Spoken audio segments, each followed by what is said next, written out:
എന്തെങ്കിലും ചെയ്ത് എഴുന്നേറ്റ് വരും മുൻപേ കുട്ടപ്പൻ അവൻ റെസ്ലിംഗൺ പവർ ക്രിയേറ്റ് ചെയ്ത് അതിന്റെ ബോഡിയിലിട്ട് അതിനെ ലോക്ക് ചെയ്യും. അത് കണ്ട് കില്ലർ ബി അവൻ നിലവിളിച്ചു പറയും, കുട്ടപ്പ ഇതാണ് പറ്റിയ അവസരം, അവന്റെ പവർ അത് അബ്സോർബ് ചെയ്യ്.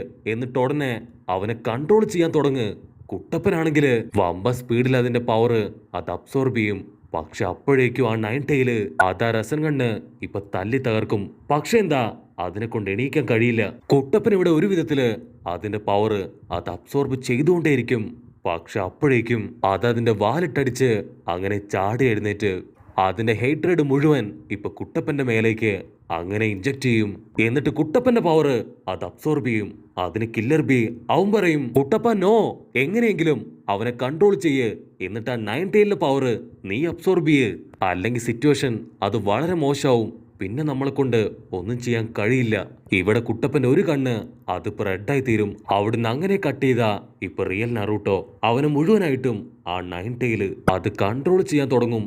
ഉടനെ യാമട്ടോ സെൻസായി ആളുടെ പവർ ഉപയോഗിച്ച് ഇപ്പൊ ആ നയൻ ടൈലിനെ പിടിച്ചു വലിക്കും. ഇവിടെ കുട്ടപ്പൻ അവൻ ഒരുപാട് വിഷമത്തില് എനിക്ക് എങ്ങനെയെങ്കിലും ഇത് മറികടക്കണം, അല്ലെങ്കിൽ ഞാൻ തോറ്റുപോകുന്നു പറയുമ്പോ അവനെ ആരോ